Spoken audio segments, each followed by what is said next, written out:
Hi everyone, welcome back to CRGE slash D&D 5th edition, the game where we combine Zach Bess conjectural role-playing game master emulator with Dungeons and Dragons 5th edition to play a game of Dungeons and Dragons without a game master. So let me do a short recap of the story so far. We follow the story of Balias.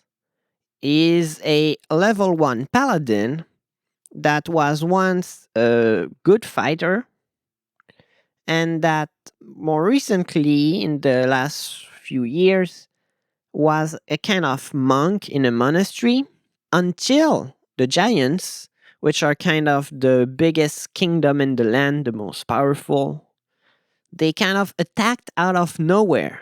And so Balias was forced to flee the monastery, and he got caught by some scouts that were there to round up anyone that would try to flee. Those scouts rounded up about 8 prisoners that they led through the desert. The desert just nearby at the foot of the mountain. The prisoners, including Balias, have been walking for a couple days at least now, and they haven't been fed. So they're starting to get weak. Balias and a kind of companion is made along the way called Kaltuve. She's kind of mysterious, but has been very friendly and useful for a moment. They have been trying to execute a plan to steal the horse from one of the scouts and hopefully save the rest of the prisoners. So far, they've tried making a diversion by trying to capture a snake, but that didn't pan out. But in the last episode, they managed to take a scorpion and put his venom in a little vial they found on one of the prisoners. In the last episode, a prisoner that used to be a junkie that was trying to recover at the monastery, she kind of went haywire, attacked one of the scouts, and she got completely killed on the spot. So 1 down, 7 to go. But now we're going somewhere because we have some weapon to use against the scouts. And this is where we're going to come back into the story. We start scene 5 very early in the morning, when dawn has yet to break over the horizon. And straight away, I have a question. My heroes would like to be able to talk to the other prisoners about the plan so they can get it in gear. They can try to recruit everyone into it.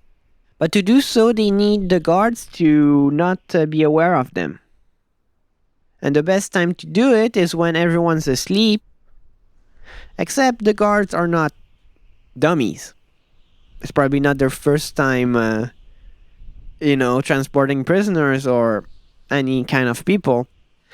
So they put a sentry at night. They take turns. And yet, are they really gonna be asleep the whole time? So my question is, are the scouts finally all asleep? Is the sentry asleep? In the small hours of the morning, it's probable that they would be. 72. So awesome. 72 is a plain yes.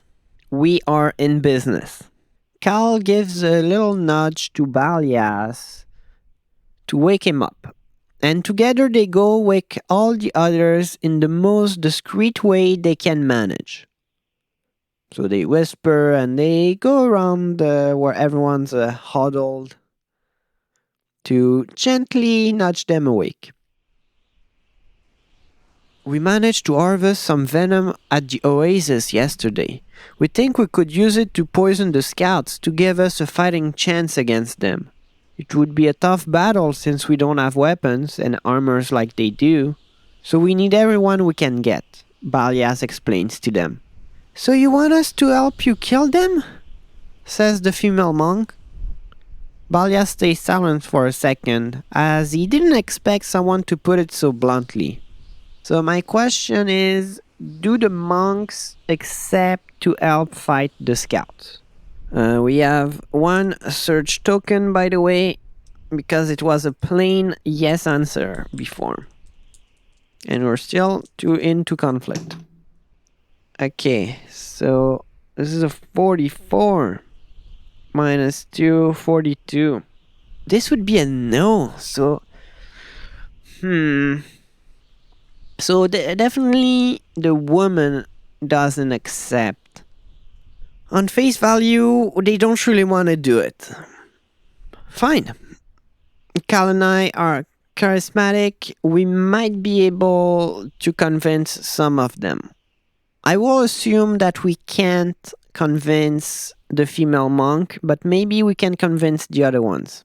One of the monks says, "Remember our vows, Brother Balias. We need to be careful not to harm others. I know you used to be a mighty warrior, but that is in the past." Balias replies that he understands it's a terrible decision he's asking them to take. Taking another one's life is something he takes very seriously. But under those circumstances, they must defend themselves. Besides, if they make it alive, they will be able to inform others that the monastery has been attacked. And I would also like to do a religion roll to find a kind of a religion-based reason why it would be okay to use self-defense. I mean, self-defense, that's probably a basic concept that they have to know about, I would think, especially if you're a warrior. Honestly, I think it should be easy, so I'll put a dice check of 10. That is... Alright, so that's a 13, so you would even pull it off if it's a moderate roll. So it's gonna have a good religion-based answer as well. Balias quotes a passage from memory that shows that the religious leader is okay with self-defense. You know, when someone is the aggressor and you don't have another way of saving an innocent or saving your own life, sure, you can get your sword out and, fight for your life or someone else's. So I would think that since he managed to do that role, I will get a new try on the Loom of Fate. Does Balias manage to convince the other monks? Oh, what the heck? Okay, so it's 16 because of the search tokens. It's a no end. Damn. Okay, this is not shaping up to be all that fun. Balias says, "I know it's a terrible thing to contemplate, but I don't think they are planning to keep us alive any longer. Surely we wouldn't be breaking our vows if we act in self-defense." The eldest monk seems to wrestle with some emotions before telling him his mind is made up and he is ready to meet his end. He is not going to bloody his hands when he kept his vows all his life. The other monks seem to side with him. Cal says with incredulity, "But if you do that, we're all going to die." The ex-groundskeeper chimes in, "I'm not about to let them starve us to death. I'm going out fighting." The eldest monk replies, "Do as your conscience tells you. We shall do the same.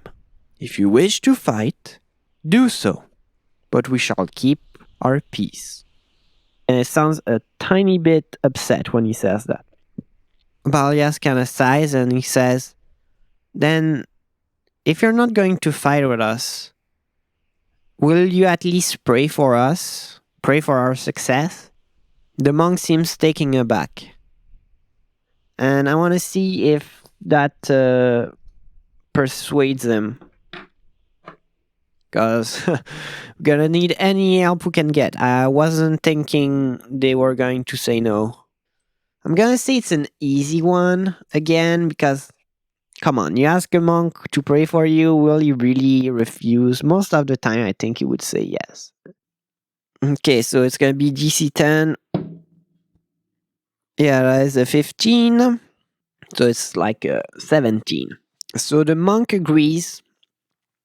So he's gonna bless at least Balias and the groundskeeper. I'm just gonna ask the Loom of Fate if Kaltuve wants to be blessed as well. I don't know if religion is his thing. So let's see. 66. Oh, and by the way, that's gone. That's gonna be a yes. So okay, everyone gets blessed at least.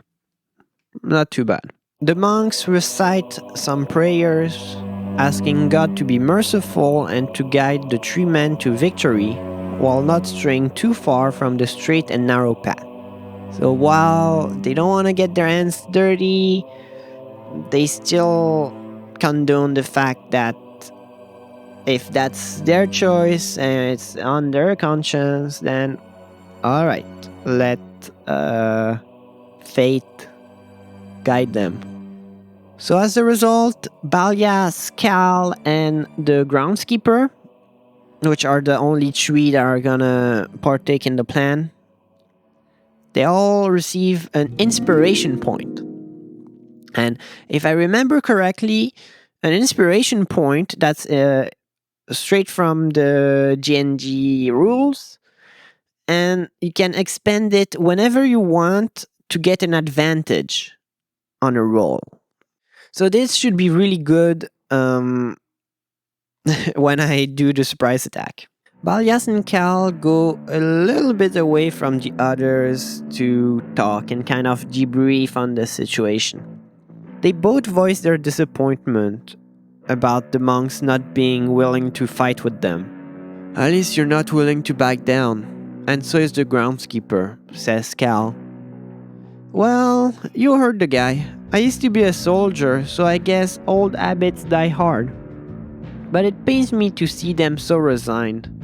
I know we vowed to be good and peaceful towards others, he says, looking at the distance. But surely we shouldn't let those guys just starve us out, he says, looking down, kinda slightly ashamed, but still, facing the truth of the situation. It's like they're letting themselves die without even trying. I'm glad I didn't take that vow. Looks like it just messes with you guys' heads more than anything, says Cal. Well, it's usually a good guide. I guess they're ready to die for our beliefs. I just think it's suicide, says Balias. No, I totally agree with you there. I feel like your friends wouldn't survive long out here in the wild. Most of the time it's kill or be killed. So you're some kind of hunter? Asks Balias. Kinda. I was a forester once. But that was long ago. Now I'm more like an explorer. Oh, interesting. But how did you get involved in all of this? I don't think I saw you at the monastery. That's because, well, I'll come clean. I used to sell artifacts to the head of your monastery. Things I found while exploring. So you would explore old buildings, old tombs, stuff like that? Yeah, pretty much. I only take from those long dead. I recover what's been abandoned. Balias replies. I guess you're the one we should thank for the monastery we had. We had more than a few relics. Yeah, I guess. I'm kind of impressed you're not more fazed by what I'm saying. I took you for more of a stick up the ass. Balias can't help but laugh at that. He might have been like that if he was like those monks, but compared to the horrors he witnessed during his time as a soldier, tomb pillaging doesn't sound so bad. And you can't even argue those artifacts would have been lost otherwise. Nah, don't worry, Cal, that's nothing. You think that's going to scare away a former soldier like me? Please. And with that, that ends this first little scene. Now we'll begin scene 6, which is in the daytime. It's gonna be just a short little scene to see if anything evolves before they can do their plan the following night. The next day goes by like the previous ones, walking in file under the harsh desert sun with nothing to eat or drink except for a small lizard or two for those who got lucky. Meanwhile, the guards make sure the prisoners are not getting up to any kind of funny business. So I was thinking to myself, I was wondering how long have the prisoners been staying in the desert? And I was reading back to what I wrote so far. We should be on about day 3 or 4. And which, if you look up online, that's about the time someone can survive without water. So I'm thinking, well, the prisoners are not suicidal.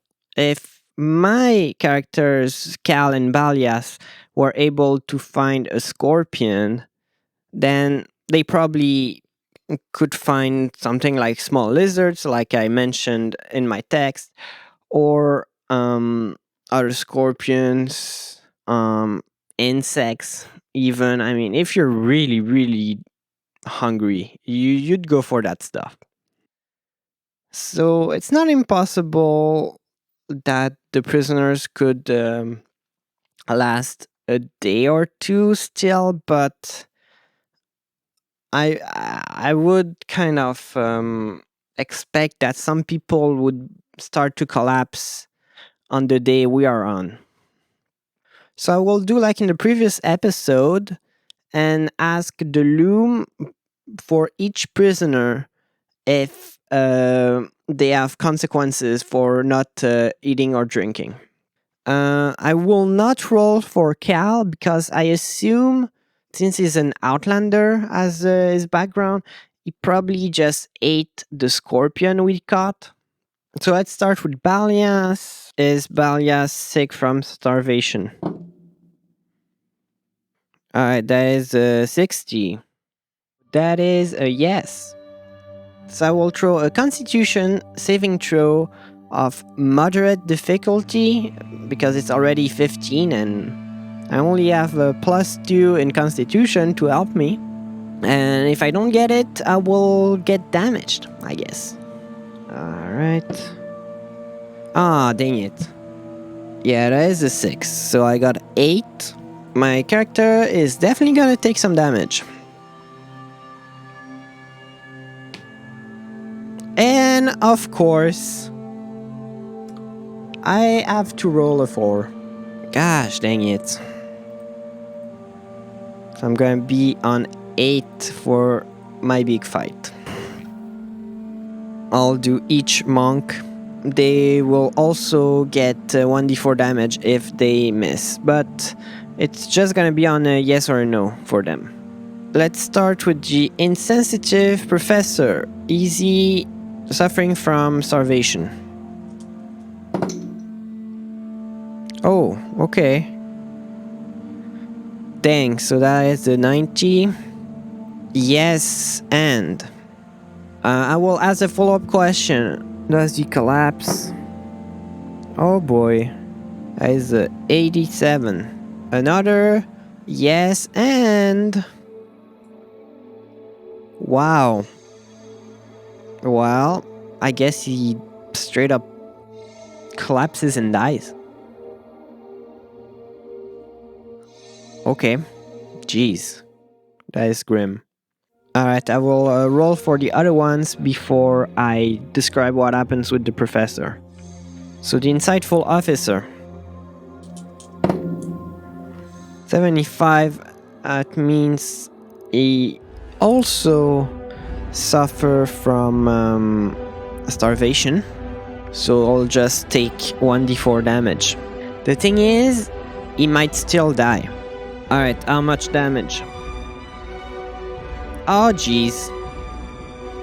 Wow, I didn't think it would be so bad. But the insightful officer will also collapse, I guess. Now I'm starting to get scared. I think I don't want everyone to pass out in the desert like that. My character was hoping to save them. Okay, so the conformist brood, please stay alive. Oh my gosh. It's another 86 plus 288. It's a yes and. Then I guess I'm just gonna ask again, does he collapse? Please don't. Hey boy, that has to be... Wow, that was... that was right on the cusp. Right on the cusp. Oh yeah, that went away. I guess he's gonna get a level of exhaustion if he survives. 3. He survives barely. And finally, the female monk. Please survive. 62. That means she's gonna get damaged. 2. That's good. Phew. So now we have the groundskeeper. I have decided to give him this profile. I think it's suitable because the groundskeeper has got to be a bit burly and sturdier than other people in a household. Alright, does the groundskeeper suffer badly from starvation? 23, freaking finally! He's toughing it out. He found a lizard. That's what he ate in the morning. While everyone was arguing over whether or not they wanted to fight, groundskeeper took the occasion to catch himself a nice little lizard before the guards saw him. While the day was off to a good start, and all the prisoners seemed to be keeping pace, the barren midday sky hits them hard.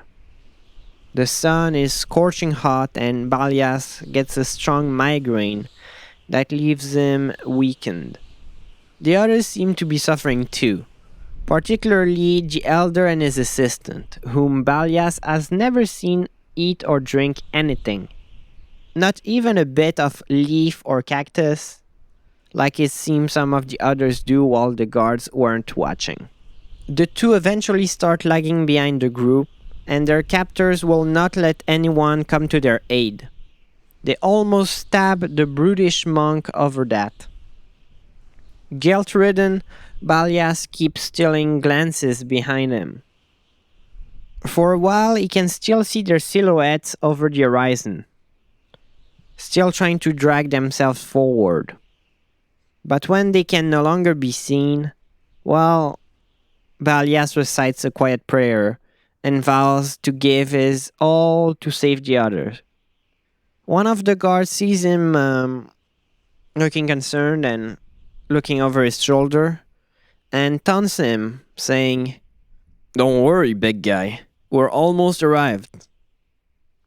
Balias stays quiet but Cal's asks, "Arrive? Where?" One of the other guards heard them and replies with a grin, "To your tomb." The first guard laughs and addresses the third guard, the one on the horse. "Ralph, why are we taking our guests here again?" And the guy on the horse replies, Zama, the slave market. So the first guard says, You hear, monk? Your lot has survived so far. So you earn yourself a nice little life as a slave. Then he makes a sour face and adds, Judging by the kind of life you were living, you might even be better off there than at the monastery. And that will be the end of scene 6, which was, gosh, very grim.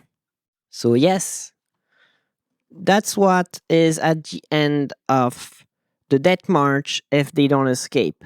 Anyone who survives, perhaps only one more day of walking, will be sold at the Zama slave market. So that's what's gonna happen if my character fails. And with that, let's go right into that scene 7, where we're gonna have our big fight. As the day comes to a close, the guards set up their camp again and start getting a meal thrown together in the little metal pot they always hang over the campfire. It's time for Balias and the others to put their plan into motion.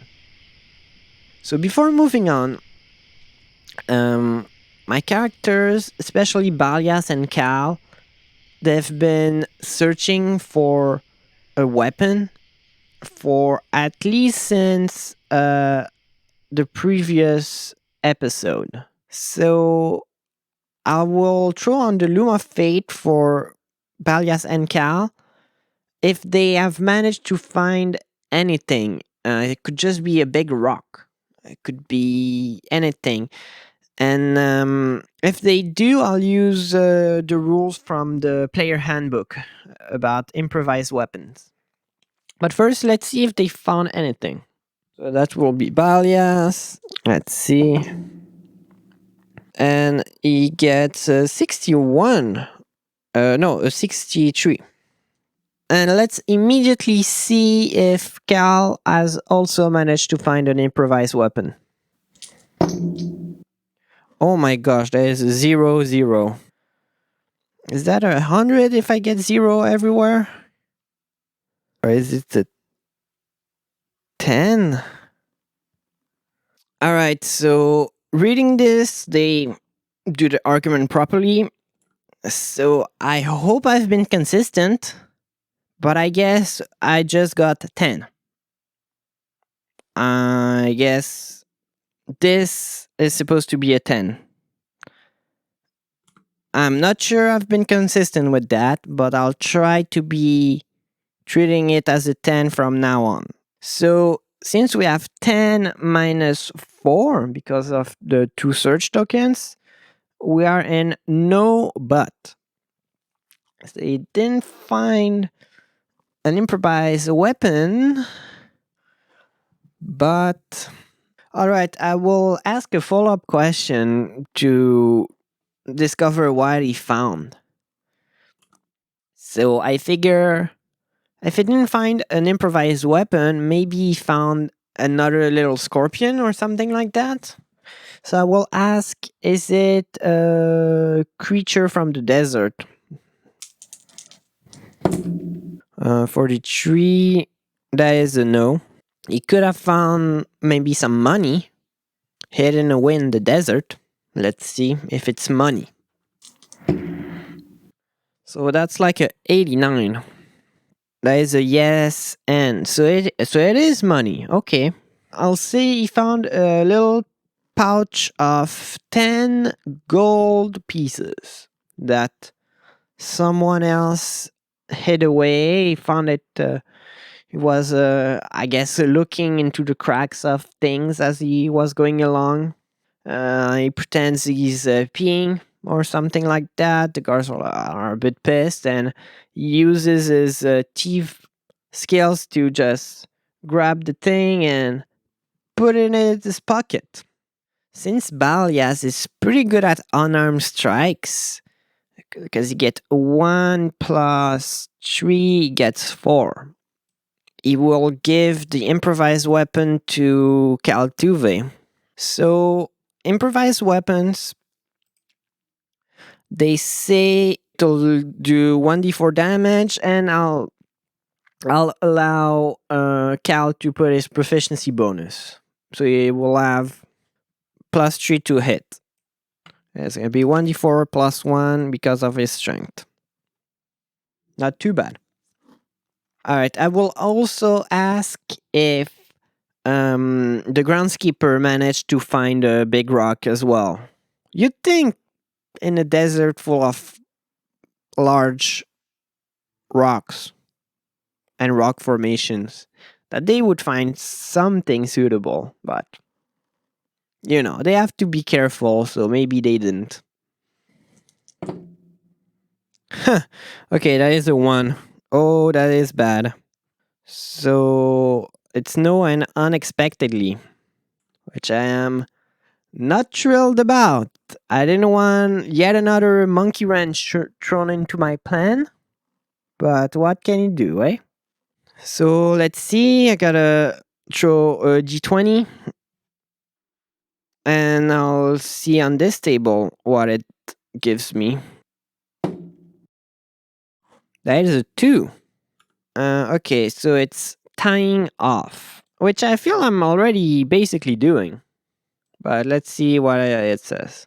The main thread resolves or substantially moves forward in the scene by narrative decree. This does not mean that the main thread cannot create follow-up threads.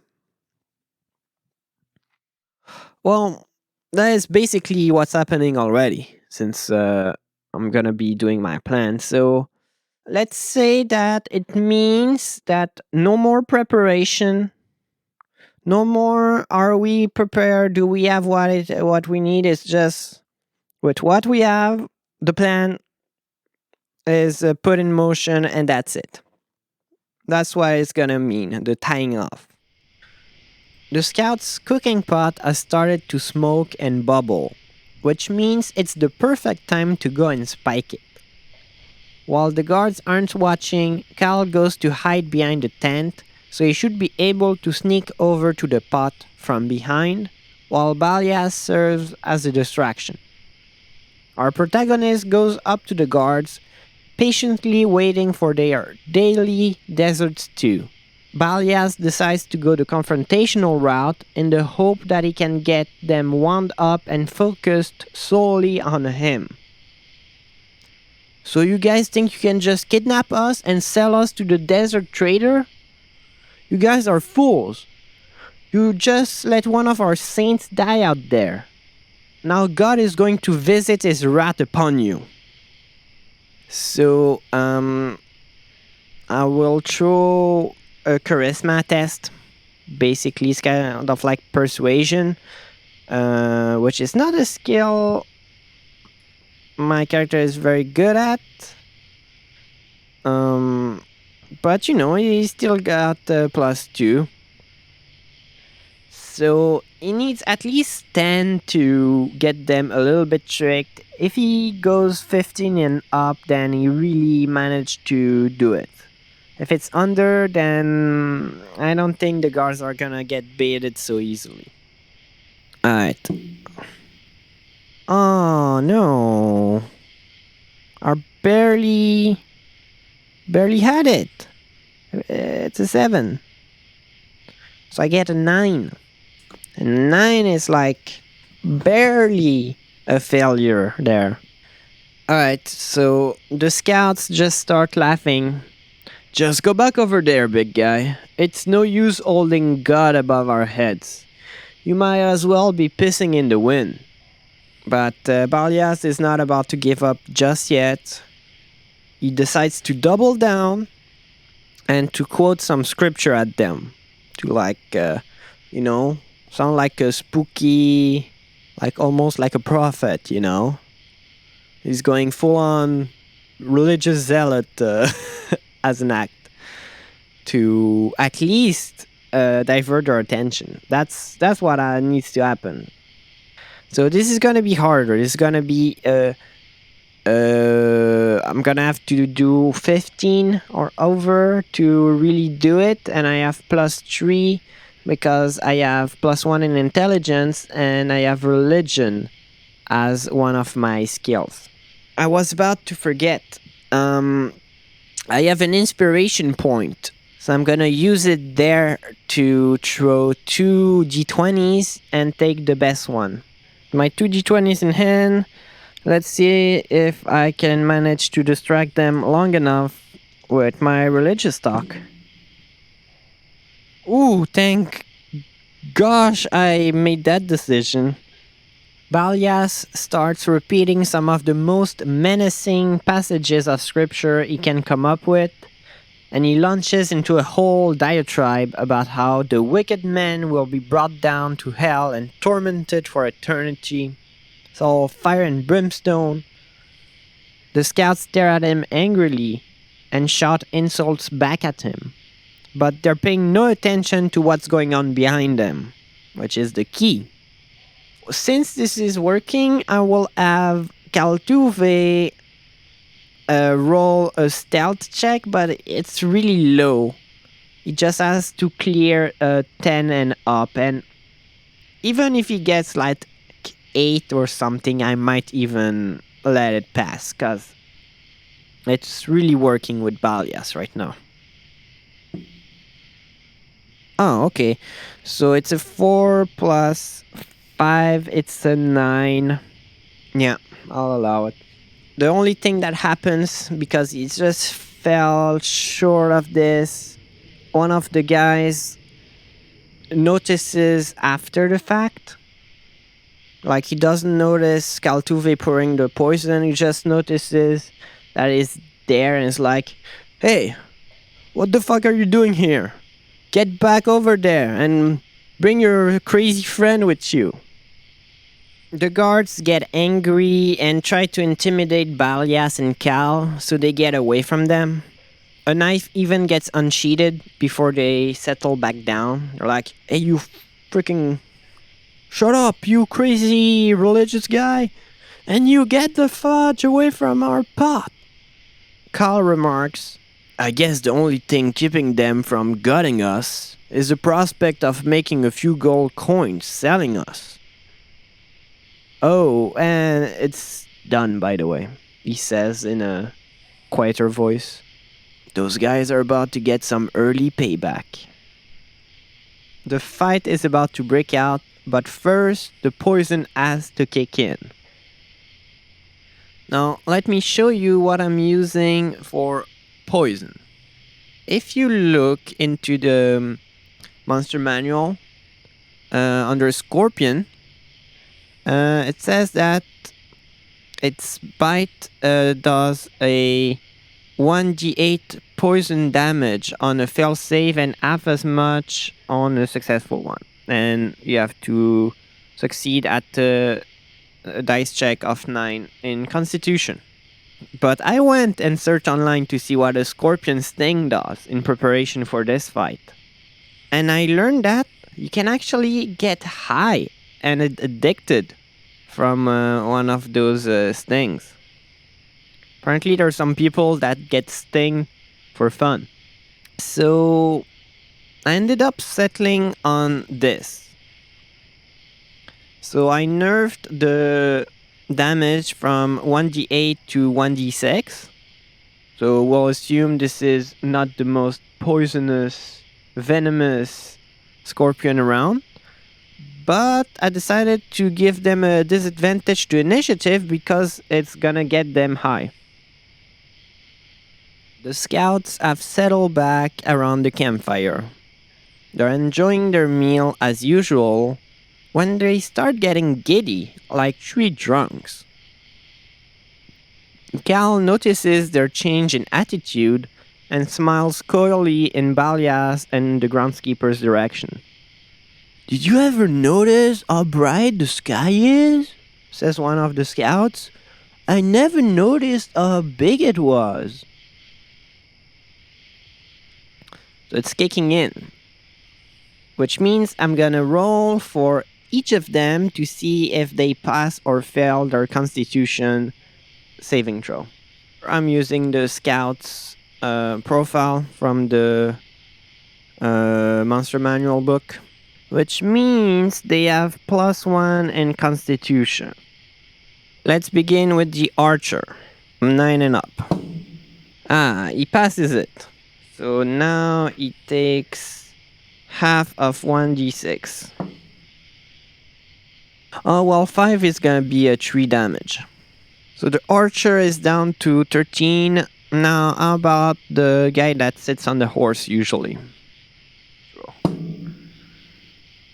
Alright, that is the 3. Awesome. 1d6. 4, nice. So the horseman is down to 12.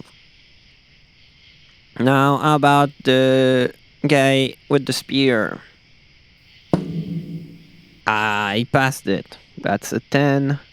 Well, an 11 with the +1.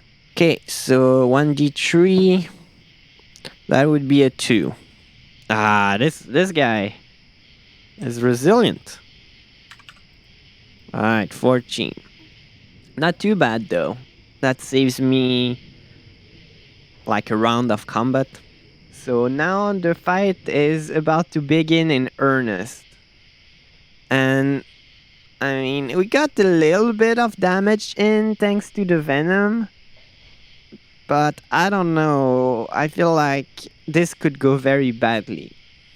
Before we begin, I just want to really explain the stakes to you and how difficult this fight is supposed to be. So we have 2 level 1. I didn't write it there, but we're both level 1, Cal and I. And we have the groundskeeper, who was the profile of a 1/8 challenge rating guard without his chain shirt and his weapons. Meanwhile, the scouts, they are a 1/2 challenge rating and they have their full equipment. So now if you go online on the encounter size calculator, so we'll go for, let's be generous. Let's say we're 3 characters of level 1. Well then, what does it say? Oh, we're only capable of taking 1 or 2 challenge rating 1/2 monsters. And 2 would be a deadly encounter. But there's 3 of them.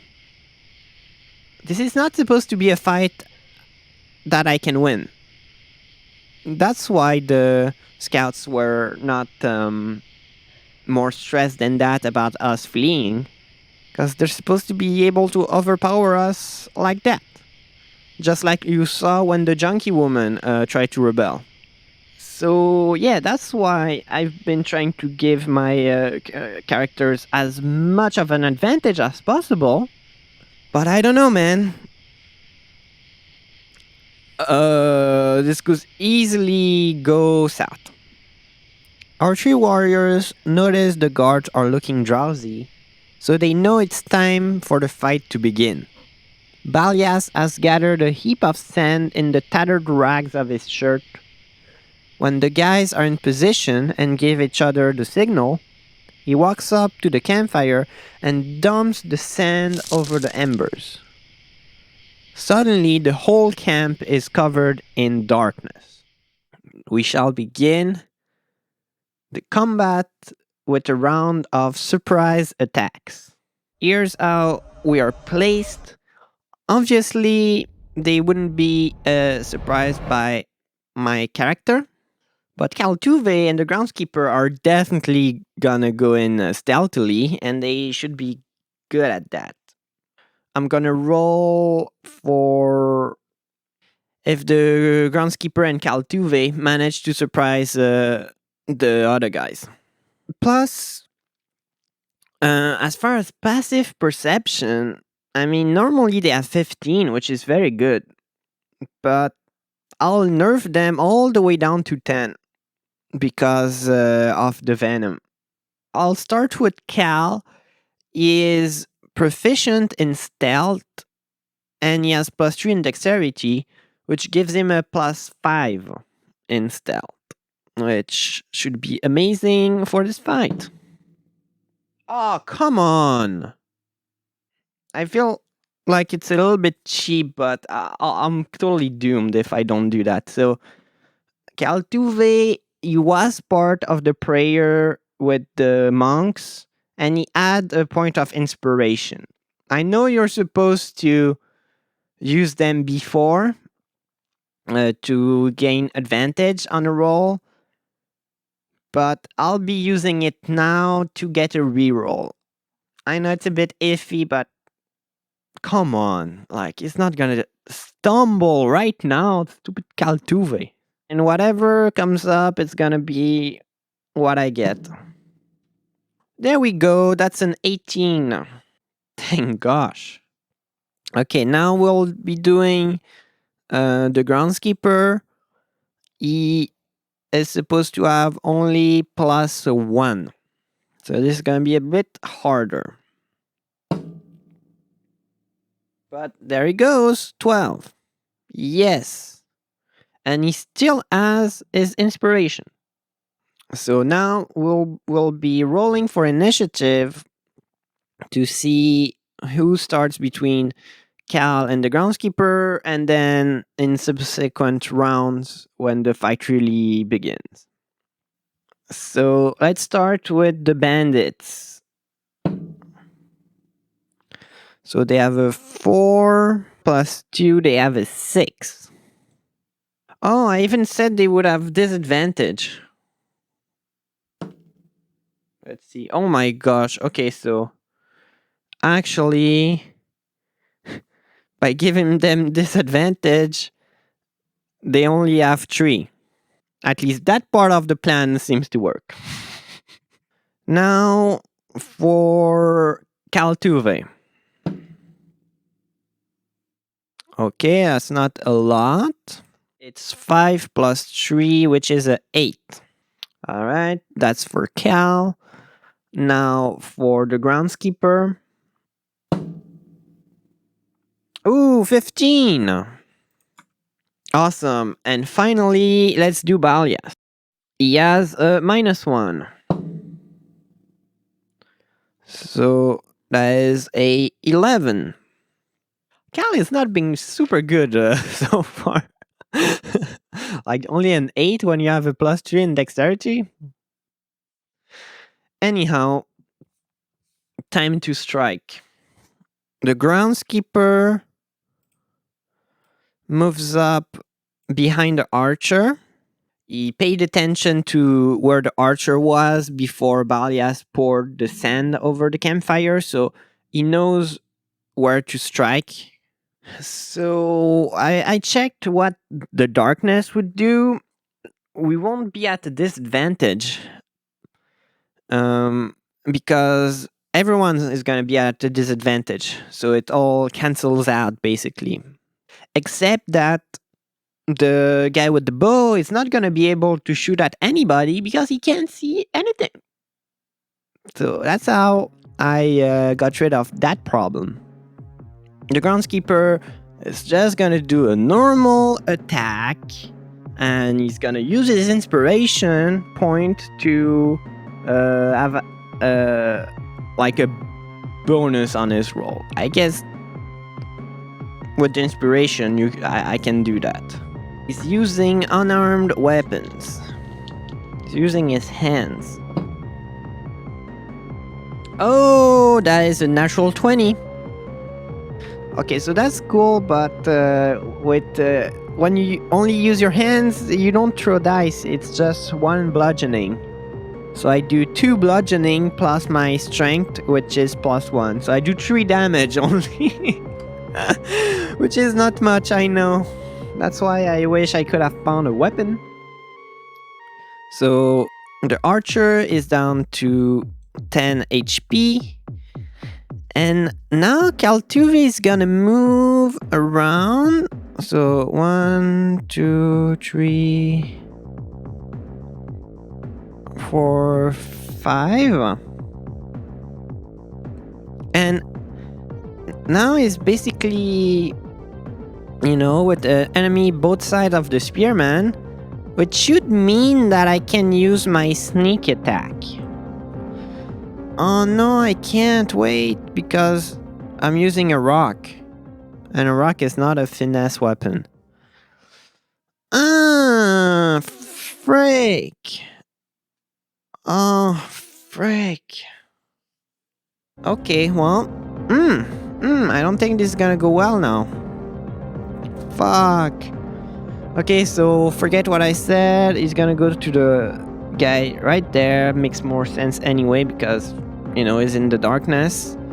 And I guess there won't be any sneak attacks. Dang it, that's really bad. Yeah. I should have paid more attention to the fact that I can't be using just any old rock to do a sneak attack. So Kaltuve is smashing a rock against the horseman's head. At least it's a good throw. So 1d4 plus 1 for strength. Come on, 4. Ooh, it is! So, get wrecked, horseman. -5 health for you, which means you're at 7. Yes. Okay. Okay, this can be saved. This can be done. Now we're done with the surprise round, and we start the first round. And we're back with the groundskeeper. So they're in the dark. I won't have them move around and be all tactical. I don't think they could pull it off in the darkness. So it's just gonna stay where he is and just smash. Smash until he can smash no more. So the groundskeeper uses his fists again. Ah, that's good. 18. That is automatically 2 damage. Then we got Balias. Balias, it's not his first fight. I think he would know it's better to focus. And he knows the groundskeeper is focusing on the archer. So he's gonna hit the archer as well. Ooh, that's not much. 7. So that would be like 12. Yeah, I don't think that cuts it. Yeah, it doesn't. Ah, barely. Barely missed him. That means it's Kaltuve's turn. So Kaltuve is gonna smash the rock right in the guy again. Alright, that is a 15. That's for sure gonna hit. And 1d4 plus 1 again. Oh my gosh, yes. It's a 4. It's a 4. It's a 4. Kaltuve is doing his job. So that AO is down to 2 HP. Yes. The worst one gets the worst of it. The spearman is gonna wreck my stuff now. I can just sense it. I mean, I'm gonna get shredded by that guy. I hope he doesn't kill us all, honestly. Because like 1 man down, okay, cool, but now it's gonna start to hurt. Because it's their turn. Gosh, I don't know. I mean, they would definitely have some of their weapons on them. So let's just see. Yeah, I reckon they all have short swords. Because that's what you would have on you. They won't have a spear. Everyone's a short sword. Oh fuck, they have 2 melee attacks? Oh. Oh no. Oh no. Oh, they have 2 of them. Jeez, I don't know if we're gonna make it. Now, let's start with the archer attacking the groundskeeper. So he attacks with a short sword, but So he has +4 to hit, and groundskeeper is gonna have like 10 AC. So yep, that's a hit. So the scout pulls out his short sword and hits the groundskeeper. It's 1d6 +2. Yay! Oh no! Fuck! Oh no! So it goes from 11 to 3. Ouch! Ouch! And then, well, the scout is supposed to have a second attack.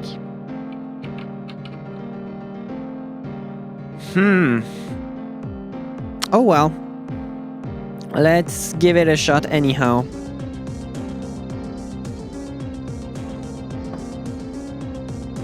Yeah, that's a hit. Barely. So, okay. How much? Do your worst. Yeah, he's down. Groundskeeper falls unconscious. Now the horseman attacks Kaltuve. He gets his short sword. Still crusty with the blood of the druggy woman. And it doesn't hit. Yes. Okay, awesome. Second attack. Please, another 4. Yeah, boy. Okay. Yeah. My gosh. Okay. Whew. We do have a little bit of luck on our side. Okay. But there's the last one. This guy. He gets his short sword out and stabs my dude. Please. Please miss. 4. Yes. Okay. Last one. Really lucky. 3. Yes. My god. People, I am not rigging this. They really just locked out right there. Groundskeeper didn't, but I guess the spear guy is just too dang high to hit Balias for now. Okay, which means a new turn. The groundskeeper, well, is out for now. And I guess he's gonna have to do a death saving throw. Alright. 18, yes. That is a first success. So now Kaltuve attacking the horseman. Let's freaking destroy him before he can kill Kaltuve. Let's go. Okay, that's a 12 plus a fair bit. So this should be good. He has more than +1. I know. He has +3, so that's definitely a hit. And now 1d4, I'm pretty sure he's supposed to die whatever I get, so 1. Okay, cool. So it's a 2. Okay, we're both with 1 man down now. So Kaltuve smashes the rock on the guy's head and the guy just drops. And they hear a thud, followed by Kaltuve saying the code word. What could it be? It's like sand snake. So now Balias knows one of the scouts has been down. So Balias is gonna attack the archer again. I would think that since no one can see each other and the spearman failed to hit him, I would think Balias can just do this without the spearman being able to do an opportunity attack. Because those guys, they weren't prepared, but Balias and Kaltuve and the groundskeeper, they were, so I'll allow that for now. That is a 14. I think +5, so it's definitely a hit. Just a flat 4 damage. So the archer is down to 4. One more hit from Balias and it is Gonzo. Let's start with this guy now. And he just got hit by Balias, so he's gonna attack him right back. Okay, let's hope I don't get wrecked right now. Oh, that is a 18. Okay, that's a hit. So 1d6. So 5 damage.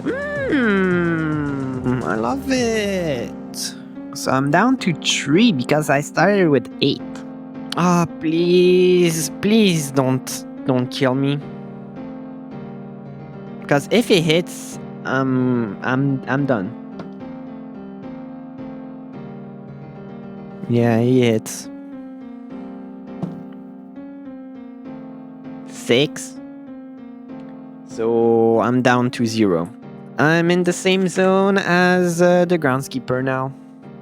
So Kaltuve hears someone dropping, and he doesn't hear sand snakes, the code word. So he must know both his allies are down. So actually, it's quite possible Kaltuve is gonna defect. Because he's in pretty good shape right now. Does Kaltuve stay loyal to the plan, or does he try to escape with a horse by himself, basically? Yeah, I guess not. That is a 7. So, no end. Cal had planned for this contingency. He isn't proud of it, but years of living by yourself in the wilderness will drive the survival instinct into anyone. Or at least that is what he tells himself, as he crawls in the darkness towards the horse, intent on finally stealing him, while the 2 remaining scouts are just confused and panicked, trying to fight off invisible attackers. I will roll another time to see how the horse reacts. Is the horse nervous at Cal's approach? Ooh. Looks like a plain yes to me. Alright, so Kaltuve, he went towards the horse, but the horse is a little bit nervous. I'll roll a d20. I know Cal has +3, I think. No, +2 in wisdom, so that'll help him. And depending on what I get, I'll see if it can be termed a success or not.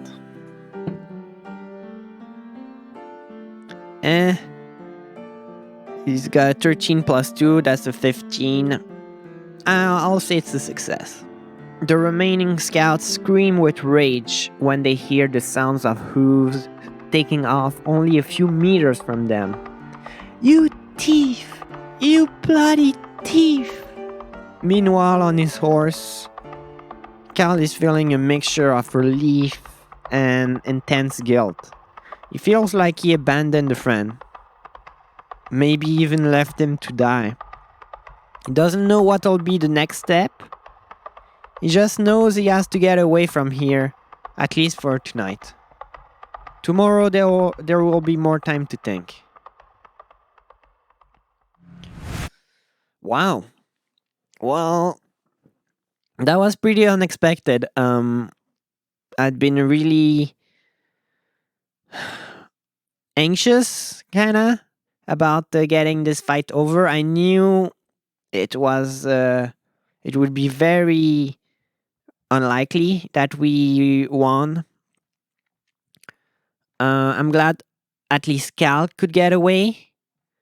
I fear the groundskeeper is gonna be dead, and Balias is gonna be in really poor shape, especially uh, with the lack of food and everything. And the two remaining scouts, they're gonna be really pissed, I think. Um, yeah, I don't know what's gonna happen next. Um, I think I'll have to ask about what Kaltuve's next steps are gonna be. He seemed to have taken a liking to Balias and to a lesser extent to the groundskeeper. But I don't know. Kaltuve is a real loner from how I've made him, so I don't know if he has it in him to go back and do the heroic thing by trying to take on the archer and the spearman. Maybe down the road, we're gonna see him again. Maybe he's gonna be gone forever, or maybe he's gonna be there in the next episode. I'm not too sure. Anyhow, I hope you enjoyed. I know it took me a while to get this episode out. I wanted to have it out much earlier, but as I said in another video, I've been starting to work, and that has taken away a lot of my time. So we'll see. I would like to continue the story. Maybe I'll change it a little bit, make it a bit easier on me, as far as how complex, doing all the cutscenes is. I'll probably make that a little bit easier going forward. But if I have no views, then I don't know if I'll continue it. If I have a couple views, a couple of you liking it, giving me good feedback like I've been getting, then sure, I'll continue it. I think it's a really cool beginning to the story, honestly. All that happened before I even changed to level 2. I will have to see how much XP I got from killing that horseman. So at least we got one. That should be a good bit of XP. Because they're tough. They're really tough. Like those 2 attacks. Oof. Oof. I didn't realize they had that. But I guess, it's better off that way. It would be a bit too easy if I knew all about the enemies I was facing. Because when you're playing Dungeons and Dragons as an adventurer, you're not supposed to know all that much about who you're fighting. The way I see it, you guys, we all completed the first chapter of Balias' story. Looks like he might be sold into slavery. If he survives, I would be kind of sad to lose Balias right now. I think it would be kind of trash, so it'll probably survive. But what of Kaltuve? And what of the other ones? I fear like they won't survive now. Anyhow, I hope you enjoyed. Leave me a comment and a like and a subscribe if you're not already. If you did, those videos take a while to do, but I enjoy them. I think they make for good stories that I don't know where they're gonna go. So yeah, don't forget to tell me if you like them. If not, then I'll just just shelve that series and continue with another one that's more popular. That's just how videos go. And I also hope anyone who hasn't checked out CRGE by Zach Best, And all those resources I've been using, I hope you do. I think they're really cool. Sure, you have to get your head wrapped around it. But I think I've shown through those videos that they have a lot of potential.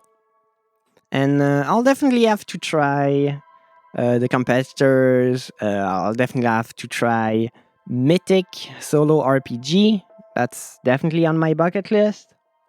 I'm kind of excited to see how different it'll be from CRGE.